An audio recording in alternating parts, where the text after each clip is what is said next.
take a seed, you plant it, you grow it, you dry it, you roll it, you smoke it, and it goes down smooth. Hey! Spanning the continent to bring you the truth about cannabis and marijuana law reform. I smoke pot and I like it a lot. The Russ Belville Show, the voice of the marijuana nation. Now, here's your host, Radical Russ Belville.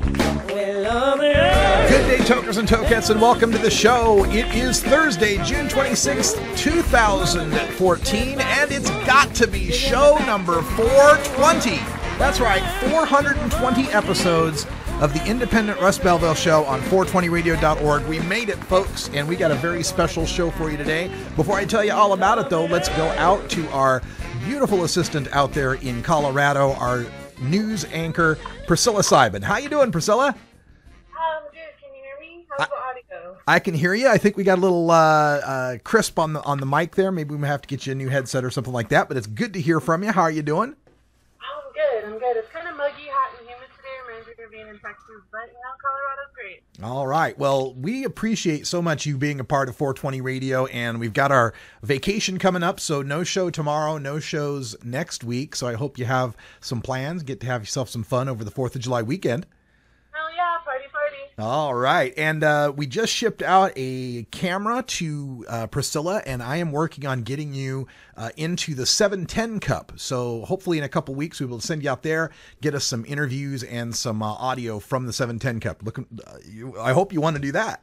Yeah, definitely look forward to it. All right. Well, Priscilla, thanks so much for joining us. Although today is a special edition of the Russ Belville Show, we're not going to do our standard news segment today. So you actually get to start your vacation early.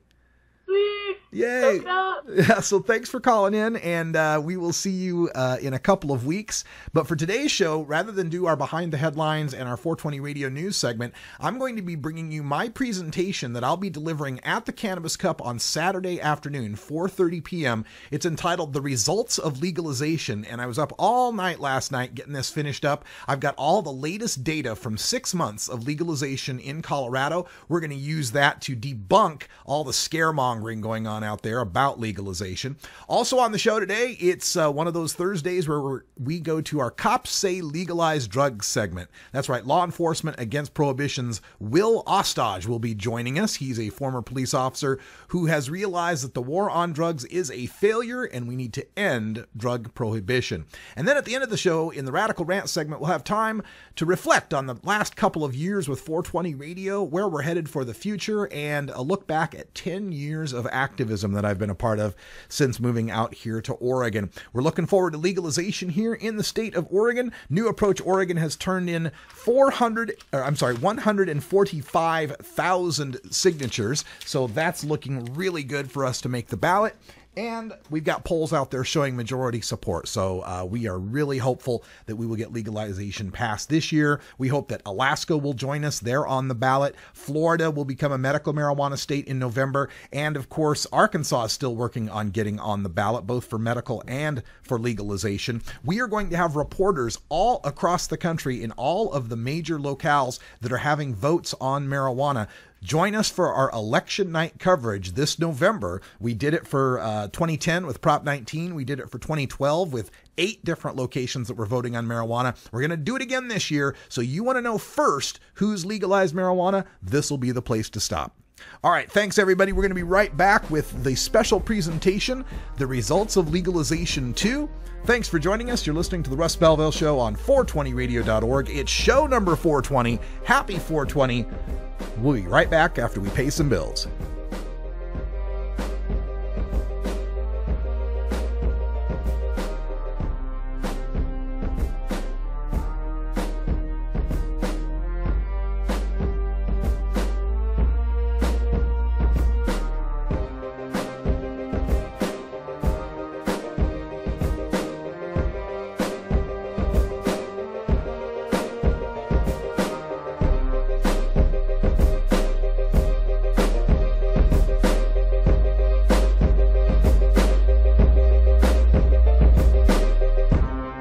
You're tuned into the Russ Belville Show, the voice of the marijuana nation. You can get 420 Radio on the go with our Shoutcast stream for all internet-enabled media players. Go to rad-r.us/420shout or just click the Shoutcast icon below the live radio feed at 420radio.org. The Marijuana Business Association, or MJBA, are proud sponsors of the Russ Belville Show. It is the mission of the MJBA to establish integrity and legitimacy, create common market standards, provide market intelligence, and develop best ethical business practices for participants in the emerging legal marijuana industry, including commercial hemp, medical marijuana, and recreational marijuana for adults. Learn more about the Marijuana Business Association and visit mjba.net to join today. That's mjba.net. Toker Talk Radio, weekdays at 4 and 7 Pacific on 420radio.org. The law offices of Omar Figueroa would like to remind you to stand up for your rights. If you are detained or arrested, treat law enforcement with respect and stand up for your rights by repeating, "I respectfully invoke all of my legal and constitutional rights. I do not consent to any search and seizure. I want to remain silent, and I want to speak with my attorney." Please contact the law offices of Omar Figueroa at 415-489-0420 or 707-829-0215 or on the web at omarfigueroa.com.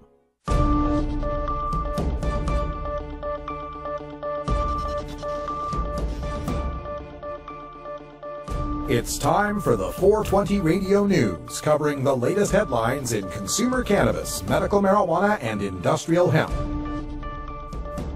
Transcripts of 420 Radio News are available daily on our website at 420radio.org. Now, here's Priscilla Simon. Priscilla Simon has the day off today. I'm Russ Belville with a 420 Radio News special, The Results of Legalization, the data from marijuana legalization in Colorado. This slideshow is available for download at our 420radio.org shop, on sale through the end of July for just $4.20. All sources in this PowerPoint are hyperlinked for your research reference. Colorado is legalized marijuana, and we've gotten 6 months worth of legalization information from the storefronts that have been open, and we've gotten 18 months of legalization data from allowing people to possess marijuana with no criminal penalties. Before we went to pass marijuana legalization in 2012, we heard many predictions from the prohibitionists who believed that passing marijuana legalization would lead to all sorts of doom and gloom scenarios. There are many out there, but today we're going to focus on the 3 major talking points that we heard from the opponents of marijuana legalization. The first of which is that there would be traffic danger. We would suffer many fatalities and DUIDs. If we were to legalize marijuana, we'd have mayhem on the freeways. Another scare tactic that was thrown at us was social costs, that yes, we might raise some tax revenue through the taxation and regulation of marijuana, but it wouldn't be worth all of the social costs and harm that would befall us from the legalization of marijuana. And the third talking point was about the children. What about the children? What kind of message would marijuana legalization send to the children? And it would lead to more kids using and becoming addicted to marijuana. We'll focus on these 3 talking points and show you how the data show they are just Chicken Little screaming that the sky is falling. Let's see if we can get some audio for this for you real quick before we'll start that again. The British Medical Journal told us a few months ago that their most comprehensive study they've ever done showed that marijuana intoxication doubles your car crash risk. Marijuana intoxication doubles your car crash risk, according to Kevin Sabet, the head of Project SAM, which is one of the nation's leading anti-marijuana legalization organizations, supplying talking points to prosecutors and anti-drug crusaders and police agencies all throughout the country. Kevin Sabet was a former right-hand man for the drug czar in both the George W. Bush and Barack Obama administrations. Now, when he talks about this study from the British Medical Journal showing 2 times greater crash risk, it's important to understand that we're talking about sampling the blood of drivers who have been in a fatal car crash and then determining what substances they have in their body. Nothing about that tells us whether or not the person was actually impaired at the time of the car crash, merely that it's more likely that people are going to have marijuana in their blood if they were in a fatal car crash.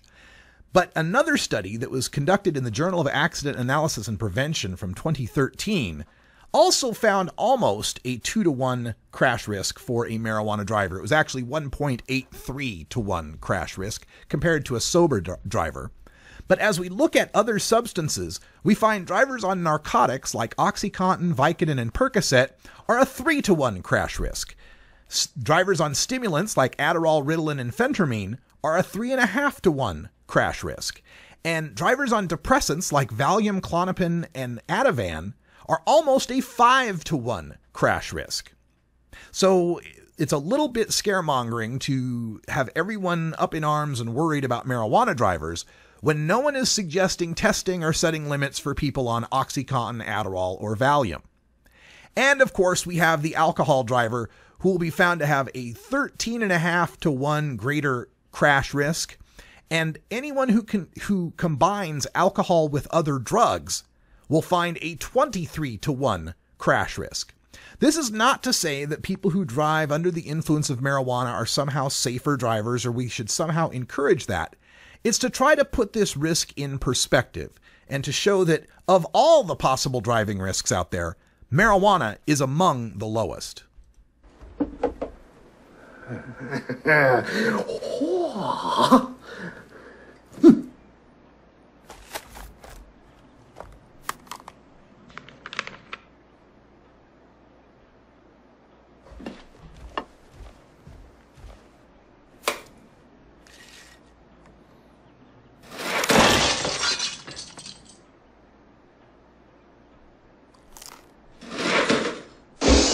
Thanks to marijuana legalization in the state of Colorado, the Colorado Department of Transportation has begun these ad campaigns to inform people not to drive high, that it's against the law to smoke pot and then get behind the wheel. This is the kind of messaging that only legalization can bring to us. We didn't get this kind of messaging when marijuana was illegal. Just as we encourage people to drink responsibly and to not drink and drive, we can encourage people to toke responsibly and not toke and drive under legalization.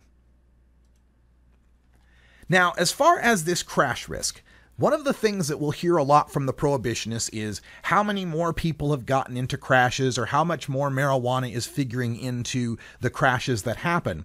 But they will always leave out one important point, and that is crashes are going down. Roads have never been safer in this country. This is a look at a graph of traffic fatality rates furnished by the National Highway Traffic Safety Administration. Now, they have data ranging from 1994 to 2011. In the solid blue line, we've given you the rate of deaths per 100 million miles driven for the United States. The solid blue line is the United States average as a whole. As you can see, the green lines representing dark green Colorado and light green Washington have almost always been below the U.S. national average, and both have been below the U.S. national average since 2005. For comparison's sake, I've provided a red dotted line to show you where a prohibition state like Georgia is showing up, closer to the U.S. national average and, since 2005, higher than the U.S. national average. This isn't to say that marijuana legalization in Washington and Colorado has made the roads safer. It is to say that if it made the roads more dangerous, it's not showing up in the traffic fatality rates.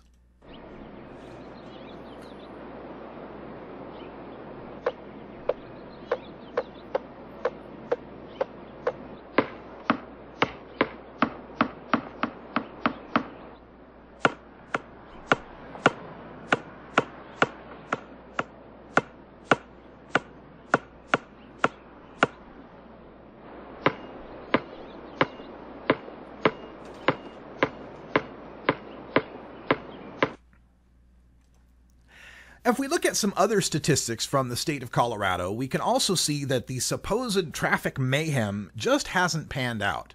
A look at traffic fatalities from the Colorado Department of Transportation shows that in 2012 there were 434 deaths on the road. In 2013, after marijuana had been legalized, there were 424 deaths. 10 fewer deaths. And for anecdotal information, there was a recent traffic stop in Larimer County, Colorado, that was highlighted in Denver's Westward. This happened on Friday, May 9th, during the late night hours, 11 p.m. to 2:30 a.m., and it searched 1,572 vehicles at the checkpoint. Of those over 1,500 vehicles checked, there were only 22 arrests. 20 of those arrests were alcohol DUIs.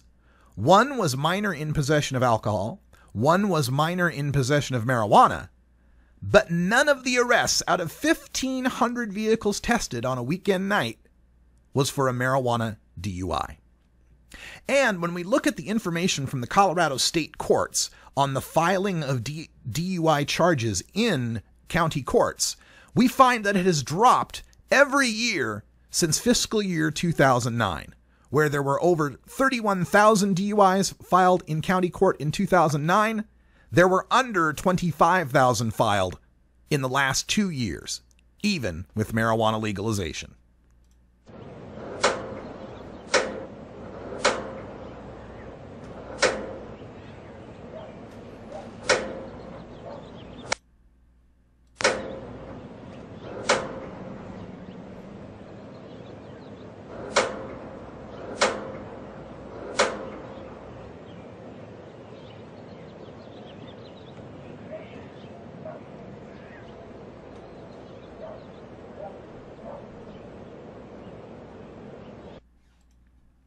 And to conclude, the research on stoned driving, so-called stoned driving, in both the United States and the United Kingdom have proven that it is very unlikely to be able to point to marijuana as a huge risk on the roads. The National Highway Traffic Safety Administration says, quote, "There is little, if any, evidence to indicate that drivers who have used marijuana alone are any more likely to cause serious accidents than drug-free drivers." And Franjo Grotenherman, writing for Drugs and Driving, a review for the National Treatment Agency in the United Kingdom, wrote, quote, "The risk of all drug-positive drivers, that's any drug, compared to drug-free drivers is similar to drivers with a blood alcohol concentration of 0.05. That's, of course, below the legal limit. The risk is also similar to drivers above age 60 compared to younger drivers. So the most stoned driver out there is no worse than someone who's under the legal limit for alcohol or someone who's older than age 60. Our first volunteer, Addie, is a 27-year-old medical marijuana patient and heavy daily user who had smoked some pot prior to arriving. A blood test before our experiment began showed she came to the track already 3 times the new legal limit for driving under the influence of marijuana. The limit is 5 nanograms. She was at nearly 16 nanograms. While learning the course, Addie turned too sharp at a stop sign and clipped one of our cameras. But the instructor told us her driving was actually fine. A driver is actually fine at 5 nanograms, or over 3 times the 5 nanogram limit that Colorado has set up. Back behind the wheel for another lap, Addie drove a bit slower than she should and at one point struck a traffic cone. Oh, I hit a cone. I see it in the rearview mirror. Ah! A blood test would later show Addie was driving at 7 times the legal limit for pot with 36.7 nanograms of marijuana in her system, but still driving okay. I wouldn't pull her off the road, no. Not yet. Not this Okay. point. 7 times the legal limit, if it were alcohol, would be a 0.56 blood alcohol. I doubt you'd hear the driving instructor saying he wouldn't pull someone off the road at that level.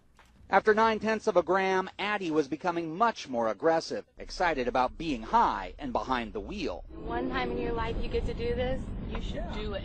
Yeah. You should do it! Yeah. That's awesome. But she made no major mistakes, and we asked the officer if he would pull her over. Borderline. Addie was there at 55, actually it was 56 nanograms, 11 times the legal limit of 5 nanograms, and the sheriff watching her drive said she was borderline. If she were 11 times the legal limit of alcohol, she would be dead. For every dollar we get on alcohol and tobacco tax in this country, we spend $10 in lost social costs. So people that look at this know this is actually a loss leader. This is the second scaremongering tactic that is used by Kevin Sabet and the Prohibitionists, and that is to try to deflate the hopes for the tax revenue from marijuana by pointing out the true statistic that alcohol and tobacco only bring in $40 billion a year in taxes, but they cost us $400 billion a year in lost revenue, lost productivity, sick time, healthcare costs, etc. Of course, the simple debunk of this is the fact that marijuana is not alcohol. Marijuana is not tobacco. Alcohol and tobacco are toxic and highly addictive. Marijuana is not.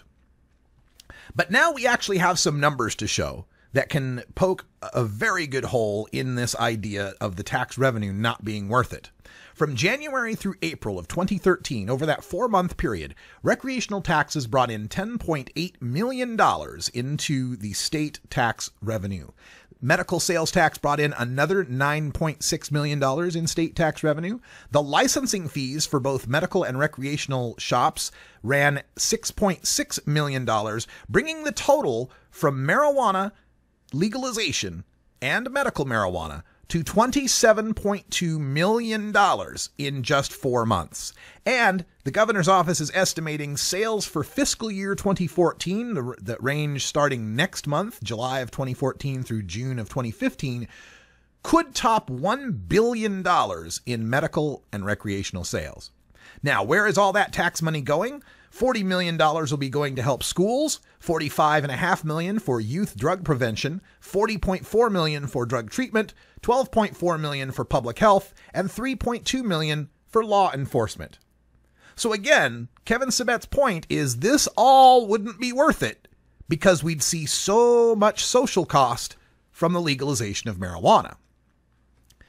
Remember, Kevin Sabet said that for every dollar we bring in alcohol and tobacco, it costs us $10 in social costs. So if that's the comparison, where's the $272 million in social costs in Colorado since January of 2014? As we showed you earlier, DUIs and fatalities have been virtually unchanged. No new social costs there. Denver crime is down 10.1%. No new social costs there. Travel to Denver is up 6.2%. Home values in Denver are up 9.7%. And 1,000 to 2,000 new jobs have been created, mostly in the Denver metropolitan area. Don't see $272 million in social costs there. Now, maybe we should worry about the children. Perhaps it's affecting them. After all, 230 kids were expelled from school for pot in 2013, the number one reason kids get expelled from school. However, there are almost 500,000 kids enrolled in middle and high school in Colorado. So those kids expelled for pot represent 0.04% of all kids expelled, or all kids enrolled in middle and high school. Marijuana use rates haven't changed. They still remain at about 8% of the population using marijuana regularly, despite the new legalization, so we don't have any new social costs there. And in the 2012 election, it was passed with 55% support. The latest Quinnipiac poll shows that 54% of the people still support marijuana legalization, and 52% of the people say legalization, quote, has been good for Colorado, end quote. And another way that we can see the social costs ending is through the reduction in police caseload. Prior to the passage of Amendment 64, there were on average about 800 arrests, about 800 charges for marijuana. Now that's not just charges for possession of an ounce or less, but all charges. On our graph, the light green represents charges for possession of 2 ounces or less. The dark green represents all other charges on top of that, which would be cultivation, more than 2 ounces, and so forth. It peaked the month before the election at 929 marijuana cases in a month. Since legalization, it has rapidly plummeted to the point where in the past few months for which we have data, arrests are down to 1 to 200 a month. And that's all marijuana crimes, 100 to 200 a month. So even legalizing just an ounce has done wonders to protect other people with marijuana that have more than an ounce or are cultivating, because now the smell and sight of marijuana are no longer probable cause. Estimates on how much we are saving thanks to this reduction in police caseload range from $12 to $40 million annually. Now, maybe the police can spend their time working on solving all the unsolved crimes. In the left column, a look at property crimes and homicide or violent crimes shows us that far fewer than 100% of the crimes are actually cleared. Only 62.5% of homicides are cleared. Only 40% of forcible rapes. Only 12% of burglaries. Only 20% of arsons. There is plenty still left for cops to do if they're not rounding up marijuana smokers. And remember, for all 658,000 of the national arrests for marijuana possession, it takes about 2 hours of cop time per arrest. Meanwhile, there are 100,000 untested rape kits sitting on police evidence shelf lockers right now because the marijuana tests have to be done first, since they're going straight to criminal trial. And one of the effects of this marijuana prohibition is that we have now a militarization of our police forces, over 100 SWAT raids per day, with 62% of those SWAT raids being issued for drug warrants. When they go to a drug warrant raid, 65% of the time they break the door down, but only 1/3 of the time do they find guns or drugs that they thought would be there. And of course, these SWAT raids are more than twice as likely to happen if you're a minority. We know that 1 out of every 6 kids that try marijuana will become addicted to it, okay? That's not 6 out of 6, but that's probably something and plenty to worry about. This is the old what about the children that we always hear from the prohibitionists. And in this case, it's a pretty easy one to debunk now that we have some more information on this.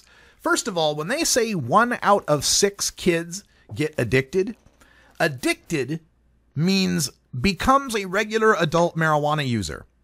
The statistics show that about 4.4 million teens have tried marijuana. If we count up all the adults who have ever tried marijuana, there are 60 million adults who tried it before they were age 18. So if kids trying marijuana, if 1 out of 6 of them get addicted and 60 million tried it before they were 18, that means there should be 10 million addicts out there, 10 million marijuana addicts. To get 10 million marijuana smokers, according to the statistics, you have to include everyone who has used marijuana 4 times a month or more. That's right. If you smoke 1 joint on the weekend, you're a marijuana addict. And what we know about the market for marijuana now is that it hurts kids much more than does the legal market. 44% of kids know another kid at school who deals drugs. And on the menu, 91% of the time is marijuana, but only 6% of the time can they get cigarettes, and only 1% of the time can they get alcohol, because there's no profit in dealing those legal substances. And just yesterday was broken a report of a sting operation that was conducted in Colorado, attempting to have underage people buy marijuana in the pot shops, and not one successful purchase of marijuana from a recreational store. Not one minor was able to buy pot from a Colorado pot store.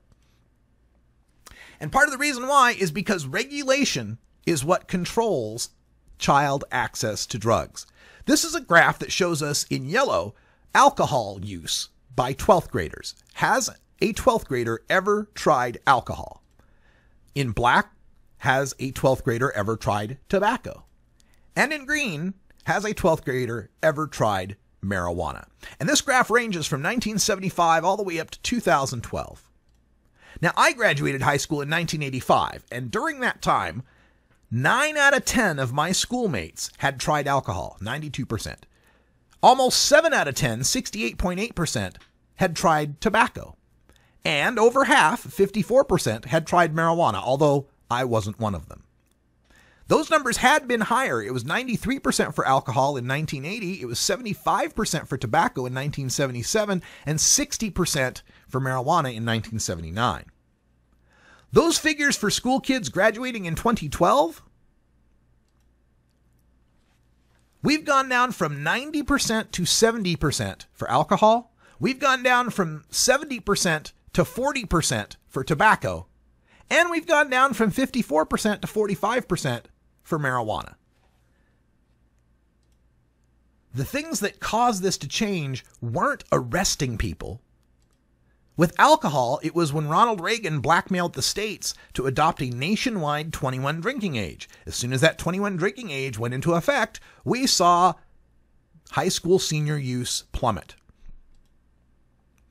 With tobacco, it was the 1998 Big Tobacco lawsuit that the federal government won that forced the big tobacco companies to get rid of Joe Camel and make other ad restrictions and put the smokes behind counters and lock them up and take away cigarette vending machines and other ways kids could get at cigarettes.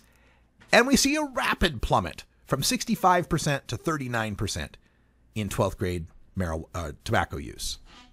And when it comes to marijuana, Ronald Reagan adopted the Just Say No in 1981, but marijuana arrests actually went down during the Reagan administration. There was a steep drop in marijuana, not a steep drop, but there was a drop from about 400,000 to about 380,000 a year.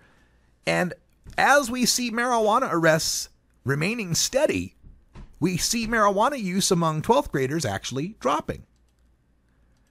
During the election of Bill Clinton, though, once Clinton was in office, he doubled the amount of marijuana arrests while he was in office, and we saw marijuana use by 12th graders skyrocket. In 1996, the medical marijuana era begins. We begin regulating marijuana and telling the truth about marijuana, and we see the youth use rate kind of flatten out. Now, it has gone up slightly over the past couple of years. We'd like to see that going down again. But there is certainly no reason why we need to arrest adults to change teen behavior. That's the results of legalization, the data from marijuana legalization in Colorado. Again, this slideshow will be available for download at the 420 Radio shop.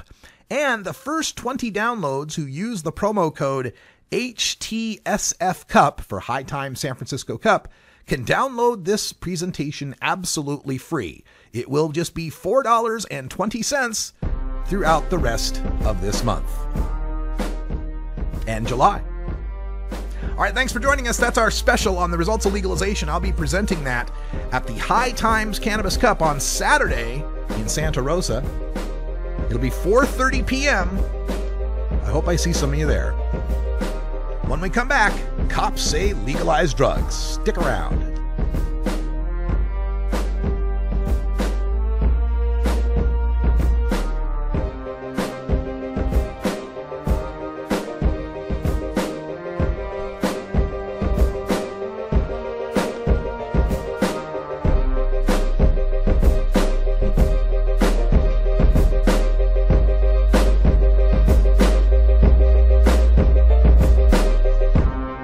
You're tuned into the Russ Belville Show, the voice of the marijuana nation.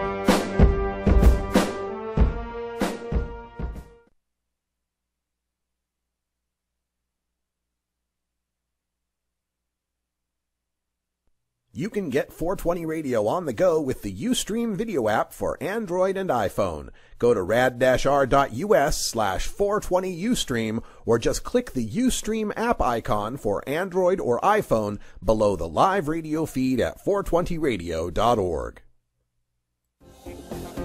Adam Hand of Handmade Apparel produces quality custom designs for t-shirts, hats, and other apparel.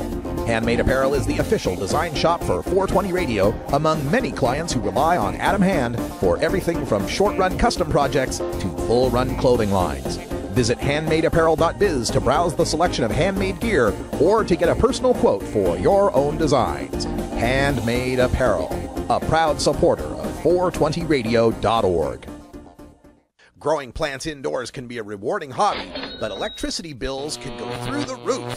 Then you have to cool down all those big hot lights. It can drive a grower insane. With Lush LED lighting, you can solve many of these issues and double your rewards. Matt and his scientists have developed the perfect light for flowering plants with far less cost and heat. And the results? Very effective. Check out lushledlighting.com right now and tell them Radical Russ sent you. When you are starting up a medical cannabis business, you want a fired-up lawyer who understands the needs of cannabis consumers. The Law Office of Lauren Vasquez is your fired-up lawyer for the cannabis industry. Visit her website, fireduplawyer.com, or call 1-855-MMJ-LAWS for more information. That's 855-665-5297 for Lauren Vasquez, your fired-up lawyer, or email fireduplawyer@gmail.com.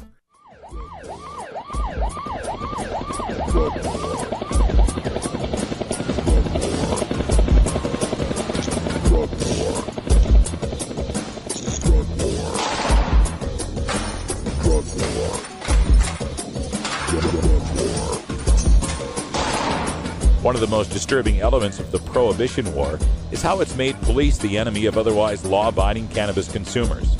Fortunately, one group of police officers knows the futility of prohibition and reaches out to educate the community and current law enforcement.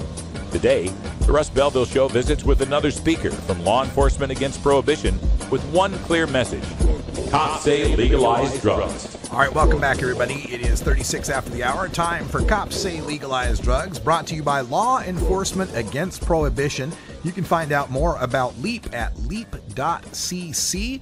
Good friends out there, and I'm sure we'll see many of them at the Cannabis Cup this weekend in Santa Rosa, California. We are speaking today with Will Ostoy, but I'm afraid we're not getting him on the line, so we'll try one more time here. Will Ostoy is a former police officer with the Olmsted County Sheriff's Office in Minnesota.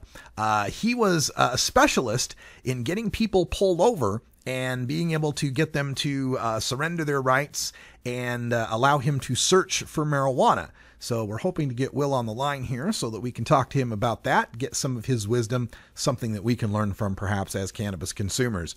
Law Enforcement Against Prohibition is one of our biggest supporters, and we encourage all of you to donate and join them today. You don't have to be a law enforcement officer to join. You do have to be a former law enforcement prosecutor or prison guard to be a speaker for Law Enforcement Against Prohibition. Law Enforcement Against Prohibition is also available for Speakers Bureau. You can get them to come out to your local event, your city council, whoever it is you need to have them talk to, state legislature. They've got speakers all across the country, and if you would like to book one for your area or your event, you can just go to leap.cc, and up along the top there should be a choice for book a speaker. And I'm afraid we're just not able to get Will on the line today. He may have just lost track of the fact that we're going to have an interview today. So we're going to take a short break, and when we come back, we'll have time for some Radical Rant.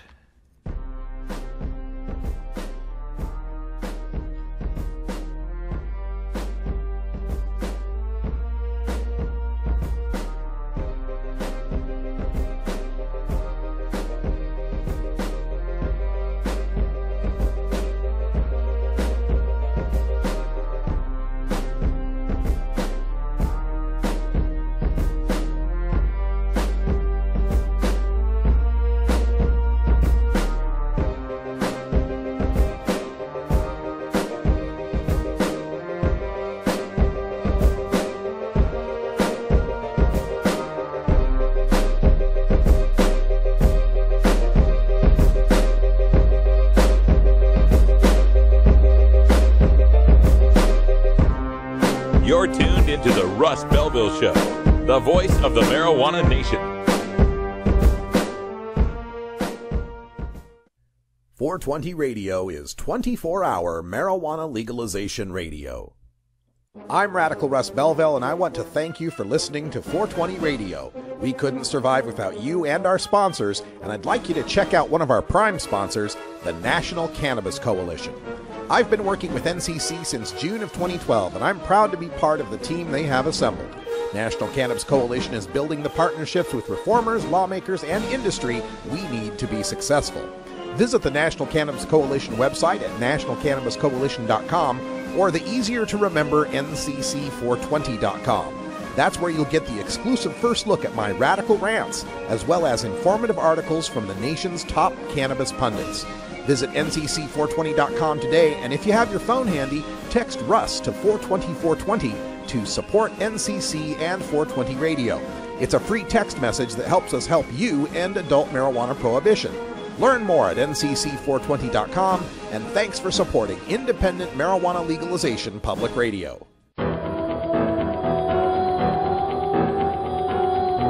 In the interest of fair and balanced journalism, the Russ Belville Show presents the anti-drug public service announcement of the day. Kid, I really want to let kids know that illegal drugs are bad news. Yes, David, it's true. Over 100,000 teenagers were admitted into hospitals last year because of drugs. Yeah, but I'm talking about kids' futures. Did you know that marijuana can affect a person's physical and sexual growth? Yes, that's quite accurate. In a laboratory test, female animals treated with the active component in marijuana experienced a 44% death rate among their offspring. This is much more important than facts and figures. What kids should know is that marijuana has got more cancer-causing agents than tobacco, and a lot of young kids use drugs on a daily basis. Actually, Michael, the fact is that 1 in 18 high school seniors smokes marijuana daily, and then there are the occasional users which account for... Get this through your CPU. They don't care about statistics. You know, you're right. I've got it. Just tell them illegal drugs are bad, so don't mess with them. Illegal drugs are bad news. This has been the anti-drug public service announcement of the day. To cure this sort of reefer madness, listen to the Russ Belville Show every weekday on 420radio.org. When you are starting up a medical cannabis business, you want a fired-up lawyer who understands the needs of cannabis consumers. The Law Office of Lauren Vasquez is your fired-up lawyer for the cannabis industry. Visit her website, fireduplawyer.com, or call 1-855-MMJ-LAWS for more information.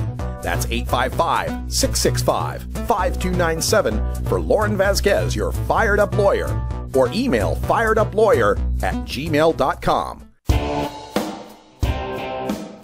Can't handle the truth. Entirely legitimate topic for debate. You have offended my family. Hey, this is great, man. And you have offended a Shaolin temple. One major responsibility is to encourage people to use less drugs. I know nothing.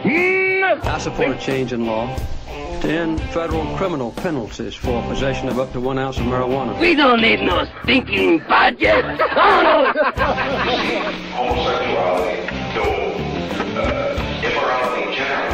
Down the centuries, you have slurred the meaning of the words we, the people. Be warned, this is not your mother's marijuana. You could ask yourself a question. Do I feel lucky?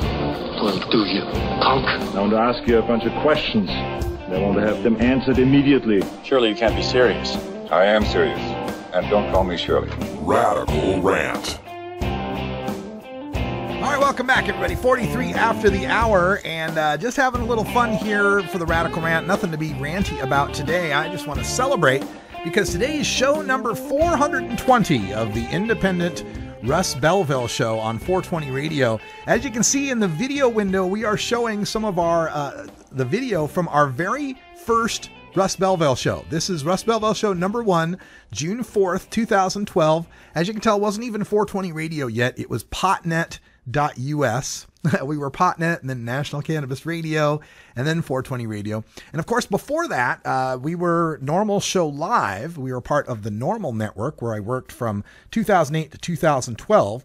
Before the Normal Network, it wasn't even a network. It was just a podcast known as the Normal Daily Audio Stash. And that was created by Chris Goldstein back in 2006. I took it over in 2008 when he had to leave his activism for a while, and just evolved it from a podcast into a live show, into a live network, and now what it is today, 420 Radio, 24-hour network. Let's check out some of the earlier, the very first episode here on that what was potnet.us. But welcome to the show. So glad to have you here. We have got a great show to start, to debut for you today on June 4th, 2012. It's just got to be 420 somewhere in the world, and we're really excited for everyone to be here. First of all, let's welcome from our virtual studio in beautiful Astoria, Oregon, our own senior news editor, Cannabis Carrie. Hello. Nice. I love the intro. Sounded vaguely familiar. Very happy with that. There's going to be a lot of familiar things for people here that are were used to my previous show. Not a whole lot of changes. One change, we're going to switch up the news just a little bit. We're going to give you all the headlines right back to back, and then we're going to talk about them afterwards. So Carrie takes care of that in what's now called the Daily Cannabis Chronicle. What's in our headlines today, Carrie? Well, today in our headlines, we're going to talk about some big news that broke while we were on break for a little while. We're going to talk about the political race down in Texas that made a lot of headline news. Also, we're going to talk about New York and what they've done with their decrim law.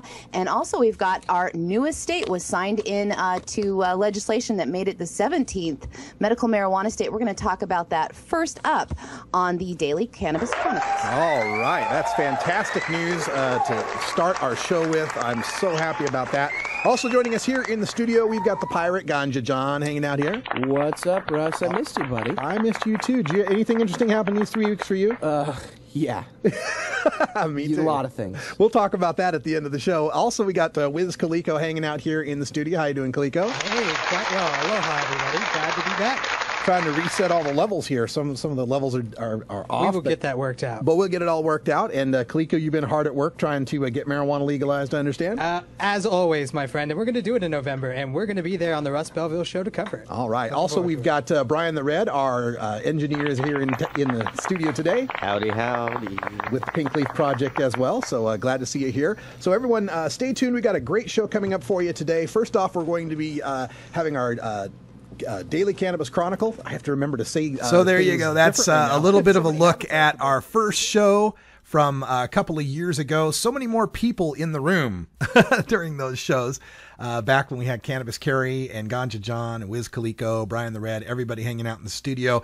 They've all moved on. They've had to, get jobs and go to work. And I've been working hard here trying to turn this into enough of a moneymaker that we can bring them back. It'd be really nice to be able to pay these guys and have them on the show again. And I got to figure out how it is Cannabis Carrie was able to get such a crystal clear line. And we can't get the same for Priscilla. We got to work that out. We'll figure that out. Gothic Prophet makes a good point in the chat room that we went from 17 medical marijuana states to 23 medical marijuana states during the course of our 2 hours here on the Russ Belville show. So that's pretty amazing. We are headed out to the Cannabis Cup coming up this weekend, and I've got more stuff that I've got to put together for the Cup. We've got a brand new monitor, 32-inch monitor that we're going to be using at the booth. Got a whole bunch of board stuff and posters and pins, and Herb Thrasher's coming along with us for the first time. Herb's going to bring along some lighter leashes and some patches and I believe some Frisbee golf discs. So we'll have all sorts of really cool stuff at the 420 Radio booth this time. And we're going to be doing our 420 Radio drug quiz. And you could win some of these things. You could win Russ Belville show pins, posters, stickers, and so forth just by playing the game. You just have to collect an ounce before the man collects an ounce. So we will have fun with that. We're going to be filming all this weekend and bringing you the videos from the weekend when we get back. So I sure hope you enjoy those next week, because we won't have any shows next week. It's our regular July vacation. 4th of July week, we take a week off, but I will play the Cannabis Cup videos for you, all the interviews and such that we do, so that you can have something to watch while we're gone. We should have a lot of great stuff. Mo is performing. Herb Thrasher is going to bring along the video recording gear to get some great rock from Mo, and we hope to get Herb backstage where he can talk to the guys in the band. We've also got a word from Cavi Gold Records, which is another Herb Thrasher partner, one of the record labels out there, that might get us, well, I can't tell you, but it might be a really, really cool in that we might end up having on Friday night. In fact, we're going to try to do a live Herb Thrasher Flower Hour from Santa Rosa, California. Try to get guys like Bobby Black and Danny Danko on the show to talk about the Cannabis Cup. So join us tomorrow night. We won't have a live day show tomorrow. We will have a live night show tomorrow.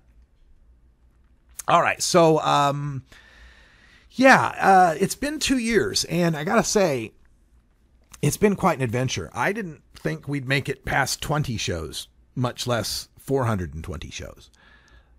At the time that this show began independently, it was one of the lowest points in my life. I had gone from the highest point in my life to 2 months later going to the lowest point in my life. In March, toward the end of March, I was at the Baker Institute debating Kevin Sabet. And I think that was the high point of my activism with NORML. It was like the most exposure. It's still the most popular video at the Baker Institute. It's been seen over 25,000 times. And I just felt like, wow, things are really happening. I'm starting to hit at a national level here. I'm debating a national level guy. Things are going great. And I was building up the NORML Show Live and the NORML Network. And I really had this vision that, NORML ought to be, a public radio source or a public media source for all of these activists in these local areas. They shouldn't all have to try to make a podcast or all try to make a video show. They should all contribute to NORML, and then we could spread that message and use it for recruiting. Unfortunately, there was a disagreement between me and the executive on that point. I really thought that, with legalization happening, the next logical move for NORML would be to be the media of it, to be the chronicle of this legalization. And he didn't agree. So it was left to me to have to fundraise on my own if we wanted to do any coverage, if we wanted to go to a Cannabis Cup or wanted to go to a conference or something. So I did. I began fundraising and raising money dedicated to taking the NORML Show Live crew to these various events. And it raised my first fundraising effort was a hot wings eating contest where, I got people to pledge me per wing, and I ended up raising something like $1,600 for NORML Show Live. And the next one was a GoFundMe pitch where I asked people to donate, trying to raise $4,200 for our travel expenses. And we raised about $3,500 of it. We spent about $1,700 going to the LA Cup in February. And then when it came time in June of 2012, it was getting ready for the June 2012 San Francisco Cup.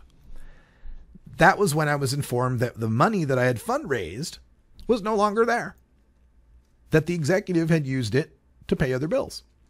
And I was pretty mad about that because, I had promised all of my listeners that what they were donating for was to get coverage of all these events. And without any money to go to the event, I felt like I would have been a fraud and a liar.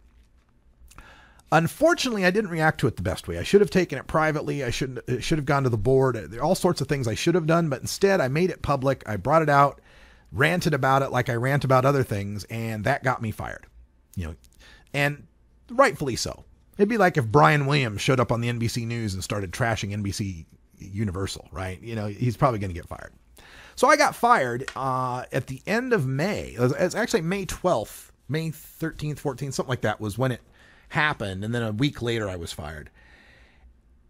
And I was devastated. It was like my lowest point ever because I didn't know this was a job. I didn't know there was such a thing as a marijuana broadcaster who can study, research, read, write, analyze, smoke, and travel about marijuana. Oh, but I ate 25 wings, by the way.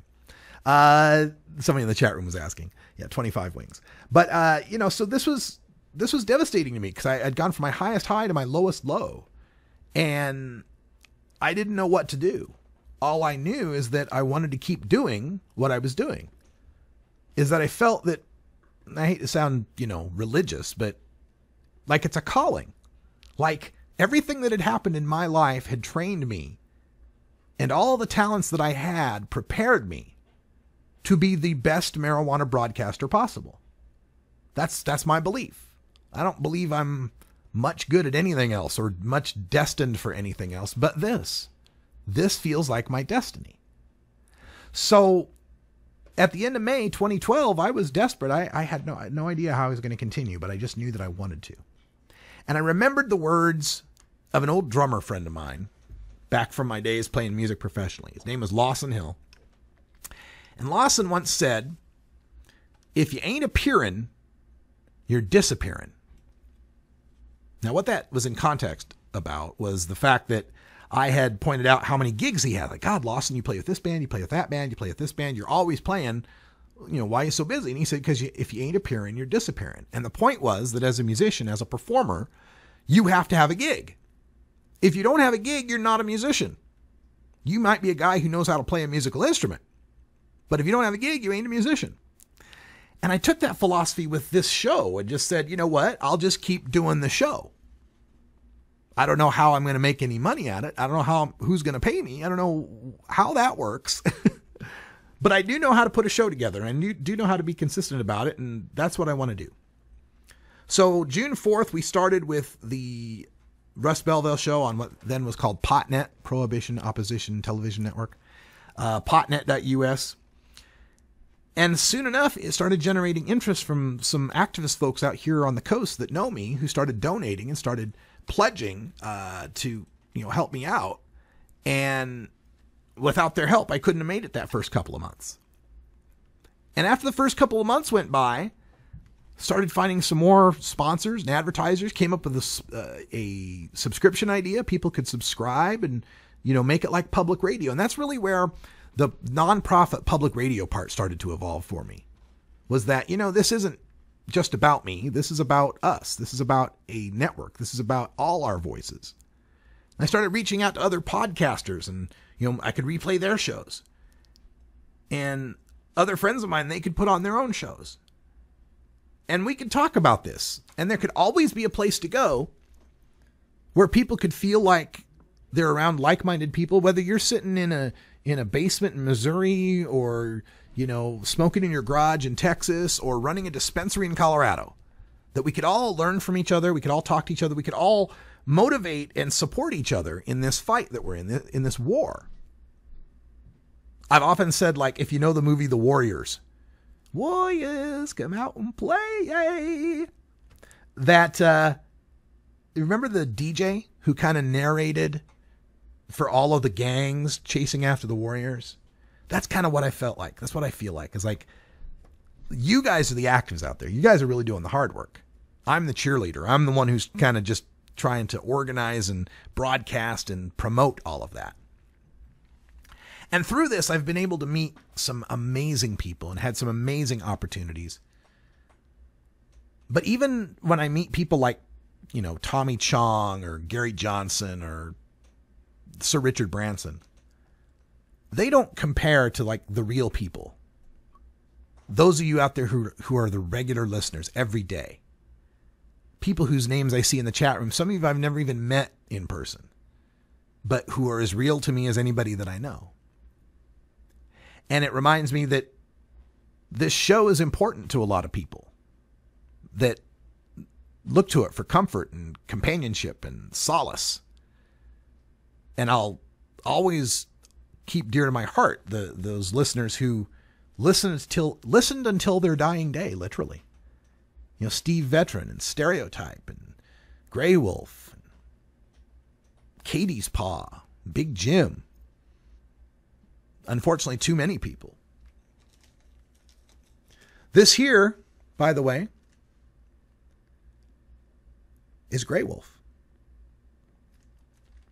Grey Wolf was cremated, and a packet of his ashes were delivered here to 420 Radio for us to be part of spreading his ashes. And we will do something. I haven't decided what yet, but we're definitely going to have some sort of celebration of the life of Grey Wolf.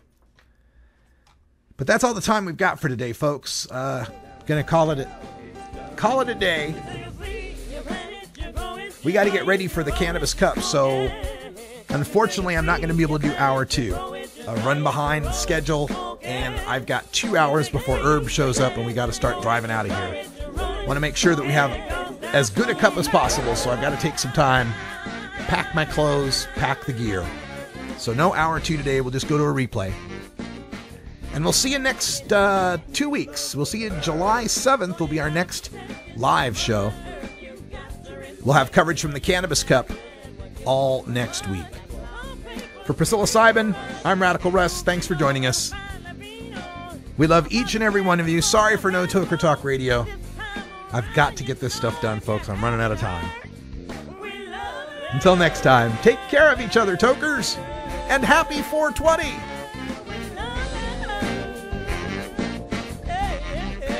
This is the Russ Belville Show. The Russ Belville Show is blogging and podcasting daily at radicalruss.com. You take a seed, you plant it, you grow it, you dry it, you roll it, you smoke it. You take a seed, you plant it, you grow it, you dry it, you roll it, you smoke it. You take a seed, you plant